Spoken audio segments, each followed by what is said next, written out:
What if the most incredible chapter in American history wasn't just forgotten, but deliberately erased? Here is an undeniable fact from the 1850s to the 1930s. Over 1,000 American newspapers published reports of human skeleton discoveries. Their height ranged from 7.5 to nearly 12 feet tall. This means that for 80 years on average, the remains of a new giant were found somewhere in the country every 3 to 4 weeks. And here is a second fact that turns this story into a detective mystery. Today, you will not find a single such artifact in the Smithsonian Institution or any other major U.S. museum. They have simply vanished, every single one. Where did they go? This doesn't look like a coincidence.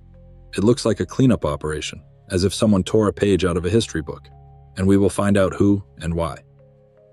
Our investigation is built on 3 fundamental contradictions. First, the Smithsonian Institution was created for the increase and diffusion of knowledge.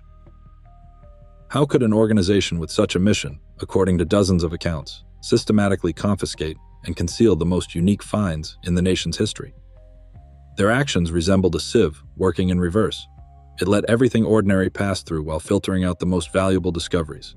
We will return to this in Part 6. Second, the majestic earth mounds of the Ohio Valley. Mainstream science claims they were built by the ancestors of modern Native Americans. But the oral traditions of the Native Americans themselves tell a different story. They did not build the mounds but conquered them, exterminating a race of fair-haired giant builders. Whose version is correct? The answer awaits us in Part 3. And third, dozens of reports from farmers and amateur archaeologists across the country mention a strange anomaly, a double row of teeth in the discovered skeletons. Why did non-professionals see this detail, while official scientific reports completely ignore it? We will sort this out in Part 7. By the end of this film, your view of how history is written will change. This is not just a story about giants. This is a guide to analyzing hidden facts. During our investigation, we will assemble an arsenal of 6 key tools: the epidemic of finds, the mystery of the mounds, the legend of Lovelock Cave, and others. This arsenal will not just allow you to take one version on faith. It will give you the ability to independently analyze similar historical enigmas and separate fact from fiction. You came with the question, were there giants? You will leave with an understanding of how the mechanisms of historical concealment work. We will follow a clear path. In just 5 minutes, we will dive into the digital archives of the 19th century, and you will see the shocking scale of the epidemic of finds that swept the nation. These were not isolated incidents. This was a pattern. In 10 minutes, we will travel to Nevada, to the cursed Lovelock Cave, where ancient Native American legends of red-haired cannibal giants collided with irrefutable physical evidence. And in 16 minutes, we will reach the climax. We will uncover the workings of the Smithsonian vacuum and understand how and, most importantly, why inconvenient artifacts could have vanished from the official historical record. How is it that the more newspapers wrote about giants, the faster their remains disappeared? Skeptics offer a simple explanation: yellow journalism. 19th century newspapers chased sensations to boost circulation. It seems logical, but the reality was staggering. These weren't 10 or 20 articles, but over 1,000 reports in 80 years. The geography of the finds covered 28 states, from California to New York. Such a scale cannot be dismissed as mere fabrications. And here is a detail that transforms this flood of information into a piece of evidence. Dozens of unrelated reports from different states mention the same strange anomaly: a double row of teeth. This proves that reporters were describing a real, not an imagined, phenomenon. And it explains why such finds needed to be disposed of. The key to their origin lay literally under the feet of Americans. When a farmer in Ohio, plowing his field, stumbled upon giant bones, he thought he had made the discovery of the century. He would report it to the local newspaper, a priest or amateur historian would arrive, and everything would proceed as planned. But then the story would change. A few weeks later, a man from Washington would appear. He didn't come with brushes and shovels. He came with an official Smithsonian Institution form, a wad of cash for a donation, and a pre-made shipping crate. This wasn't a scientific expedition, it was an extraction operation. After the bones were taken away, they vanished without a trace. No publications, no reports, and inquiries were met with vague, dismissive replies. This pattern, with minor variations, was repeated dozens of times. Moreover, the discoveries were not made in random places. But at the center of another, even greater mystery, in ancient earth mounds. Why should we believe these old newspapers? A story about a giant is the perfect way to sell more papers. It's just business. But true fabrications are usually vague. These reports, on the contrary, are full of specific, verifiable details: the exact location of the mound, the names of the farmer and witnesses, the precise measurements of the skeleton, a description of copper plates found nearby. For a simple hoax, this is too much information, which allows it to be disproven. City and county records confirm that yes, on the specified day, a burial was indeed discovered on that person's farm. The discovery itself is a real event, and the vast majority of these real finds were connected to a mysterious civilization known as the mound builders. So who was found in these thousand-year-old structures? Mainstream science is unequivocal. The mound builders were the direct ancestors of modern Native American tribes, like the Cherokee or Shawnee. It's a simple and clear picture. However, the oral traditions of the Native Americans themselves told a completely different story. Legends of the Delaware, Sioux, and Paiute tribes say that when their ancestors arrived in these lands, they encountered a race of fair-haired giants who already lived there and had built the mounds. The Native Americans fought long and bloody wars with them, eventually exterminating them. The Delaware tribe even preserved their name, the Allegheny. So we have two conflicting versions of history: the official scientific one, and the one told by the indigenous peoples themselves. One of them is a lie. To understand who is right, we need to look inside the mounds themselves. In the 19th century, the question of who built the thousands of mounds gave rise to dozens of theories: Vikings, Phoenicians, surviving Atlanteans. It seemed obvious that some advanced civilization had created them, not the ancestors of primitive Indians. But in 1894, the director of the Smithsonian's Bureau of Ethnology, John Wesley Powell, ended this debate with the stroke of a pen. He officially declared, "The mound builders are the ancestors of the Indians, period." This was not a scientific discovery, but a political decision. It simplified the continent's history and ideologically justified the policy of relocating indigenous peoples. But most importantly, it provided the right to ignore any anomalous finds. Powell's decision worked like a command to the brain to ignore a certain color. The giants didn't disappear. Official science simply stopped seeing them, filtering out any information about them as visual noise. And this filter was working at full capacity. Inside the mounds, alongside ordinary pottery and arrowheads that fit perfectly into Powell's theory, they found things that shouldn't have been there.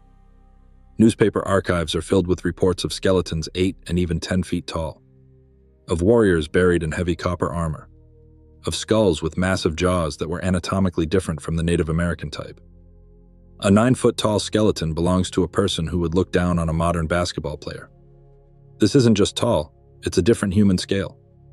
And that same detail resurfaced again, a double row of teeth. This rare genetic anomaly was a characteristic marker of the giant skeletons found in these ancient structures.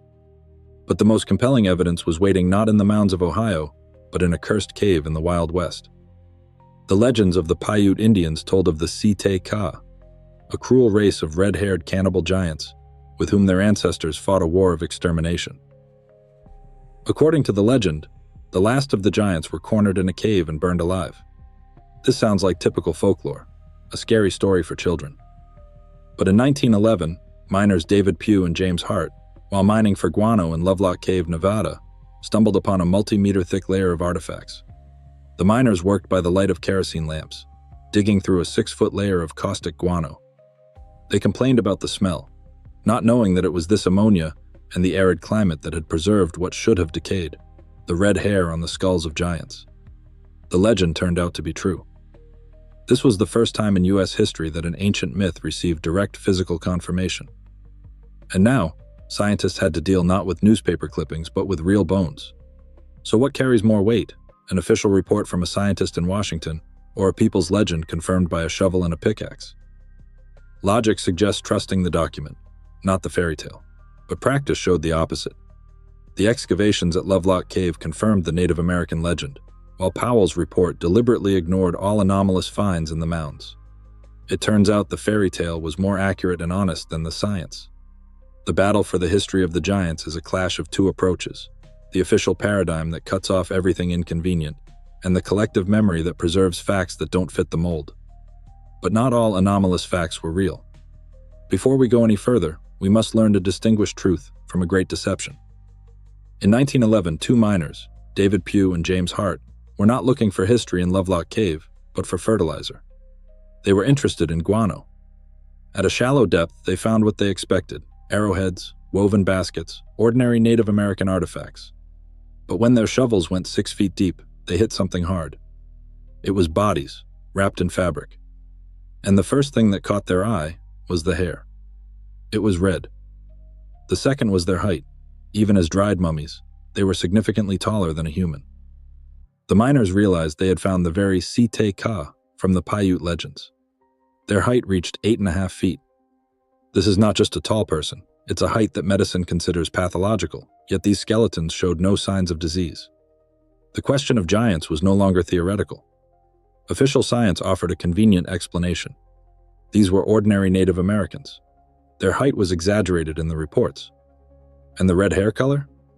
It wasn't genetics, but simple chemistry. The ammonia from the guano had simply bleached the black hair over thousands of years. It's simple and logical. But early photographs and reports from anthropologists who worked on site told a different story. They wrote explicitly about the anomalous height and skulls that were too massive for the Native American type. And here we see a familiar pattern. The largest and most anomalous skulls described in the initial reports are now missing from museum collections. They disappeared. The scientific explanation for the hair color is like trying to describe a river by looking at a single drop of water. It explains a minor chemical process, but completely ignores the massive flood of other facts: the anomalous height, the massive jaws, and the legends. Skeletons can be hidden, their sizes downplayed. But what about things that are impossible to fake? Among the ordinary baskets and nets, archaeologists recovered a sandal. Its length was 15 inches. This corresponds to a modern US size 23 shoe. For comparison, that's 4 inches longer than the shoe of basketball player Shaquille O'Neal, who is 7 feet 1 inch tall. This is a shoe for a creature that would have looked down on him. Nearby lay a massive stone pestle that a modern person can barely lift with 2 hands. It was clearly used with one. This is direct evidence not only of height, but also of incredible physical strength. But if the evidence was so compelling, why didn't society believe it? The answer lies in a brilliant hoax that occurred 40 years earlier. So we have thousands of newspaper reports, anomalies in the mounds, mummies, and giant artifacts from Lovelock Cave. It would seem the case could be closed. But 42 years before the miners entered the cave, the Cardiff Giant affair had already poisoned the well of public trust. In 1869, a petrified 10-foot-tall figure of a man was found. It became a national sensation, and then a national disgrace when it was revealed to be an elaborate fake. This hoax became the perfect mental virus. It gave skeptics a weapon. Now, any real find, no matter how convincing, could be easily ridiculed and dismissed as another Cardiff Giant. And this fear of being deceived became the main obstacle on the path to the truth. To understand this fear, we must return to its source, to one man who single-handedly poisoned the public consciousness. His name was George Hull, a tobacco merchant and an atheist. In 1868, he decided to mock the faithful by creating a fake biblical giant. He secretly ordered a 10-foot block of gypsum, hired stonecutters to carve the figure, treated it with acid to give it an ancient appearance, and buried it on his relative's farm. When the giant was accidentally discovered, America went wild. Scientists argued about its origin, and people paid money just to see it. Hull spent $2,600 on the hoax and sold a share in it for $37,500. But when the deception was revealed, society felt not relief, but humiliation. This story became not just a joke, but an inoculation of deep distrust that made the nation immune to the truth. The tradition of deception did not die, it simply moved into the digital age. Look at this photograph. Archaeologists in a pit next to a giant skull. It is circulated around the world and is still used as proof, but it's a fake. And we can debunk it in 3 steps. First, light and shadows. The shadow from the skull does not fall in the same way as the shadows from the people in the shovel. Second, find the original. A simple reverse image search reveals the source photo. It's an excavation of a mastodon skeleton in New York. Third, find the source. The photo was created for a Photoshop contest on the website, worth $1,000. Here is a simple checklist that will protect you from similar fakes. But if we can so easily debunk modern fakes, What about the hundreds of newspaper reports made long before the age of Photoshop? This is precisely where skeptics make a fundamental logical error. Upon hearing about a giant, they recall the Cardiff hoax or Photoshop fakes, and immediately label any new find a hoax. This seems reasonable, but 1, 10, or even 100 fakes cannot invalidate over 1,000 independent reports from different states describing similar anomalies. That's like denying the existence of real gold just because counterfeit gold exists. To dismiss all finds because of one fake is like throwing out an entire harvest after finding one rotten apple. It is a convenient way to avoid the work of sorting and simply discard everything. The fear of being deceived and ridiculed has proven to be a convenient screen for science to avoid dealing with uncomfortable facts. We have done important work. We have separated the wheat from the chaff. We have acknowledged that there were both hoaxes and real documented finds. And now, the trail of these real finds leads us back to a familiar pattern. A farmer discovers a skeleton. The press arrives. Then an agent from the Smithsonian Institution appears, and the artifact disappears. Now, the main question of our investigation is particularly sharp. Was this a series of bureaucratic errors and lost crates?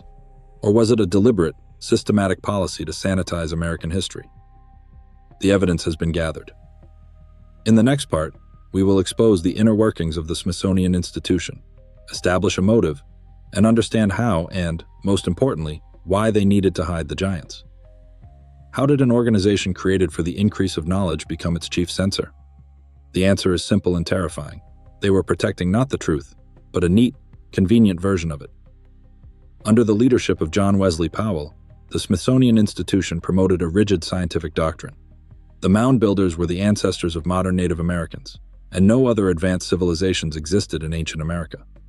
The giants didn't just fail to fit into this picture, they blew it up, turning order into chaos. For the scientific bureaucracy, it was easier to declare anomalous finds as errors and hide them than to rewrite the entire history of the continent. In his 1894 report, Powell did not request but ordered his agents, every find must be classified as Native American. That was the motive. But where is the physical evidence of the cover-up itself? Skeptics are right about one thing. There is no single document with a direct order to destroy the bones of giants. They say, if there are no giants in museum collections, then they never existed. It was all measurement errors and newspaper hoaxes. But this logic crumbles under the weight of statistics.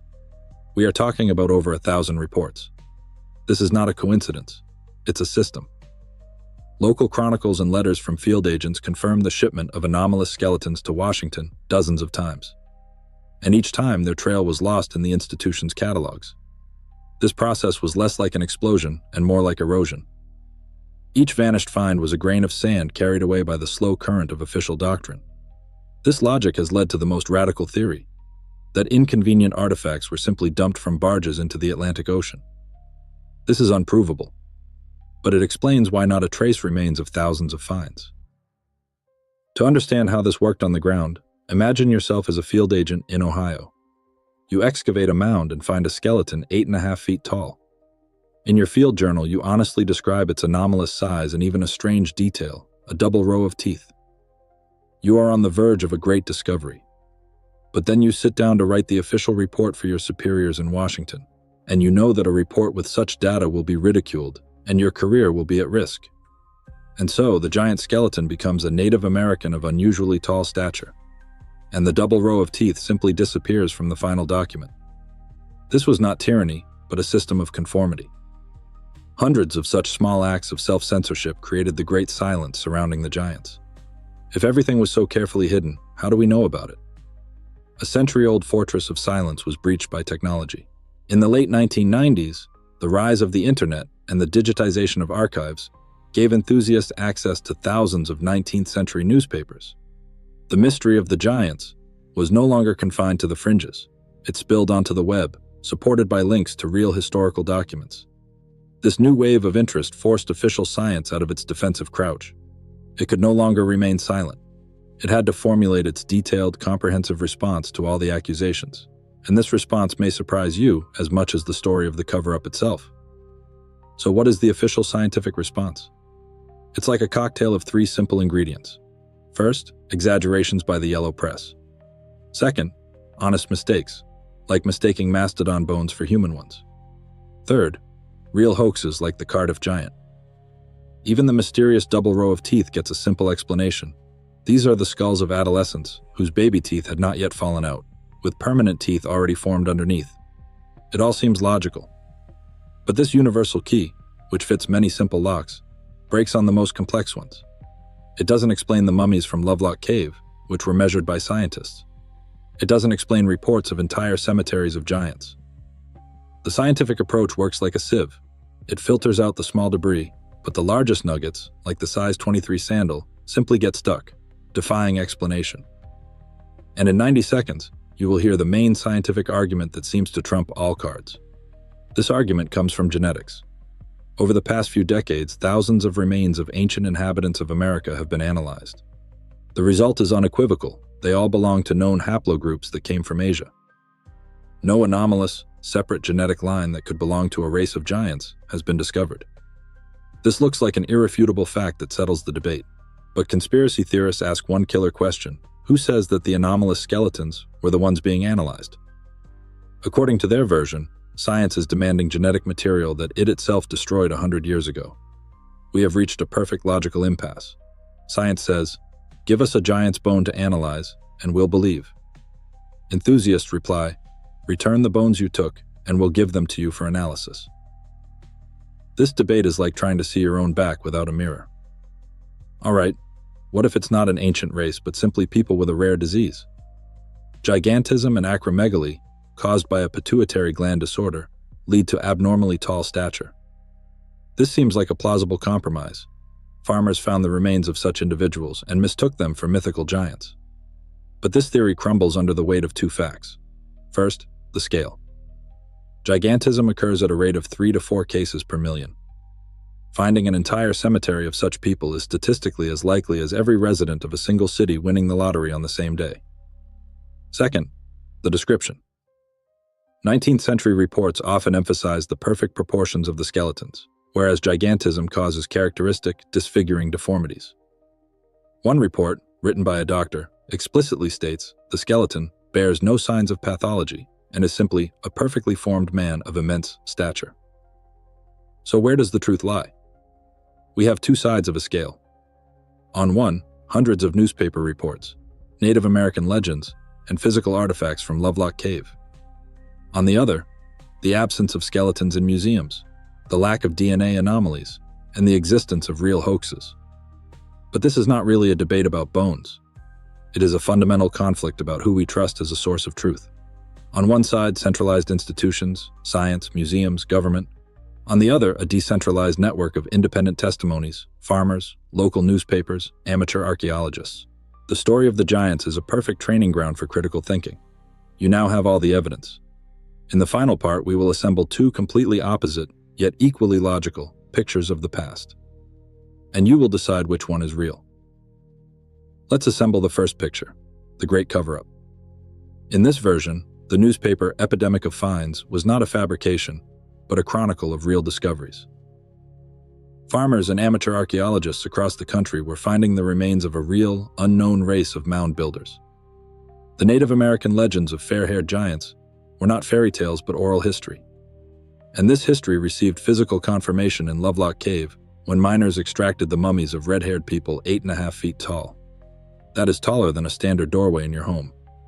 This was irrefutable evidence, and it had to be neutralized.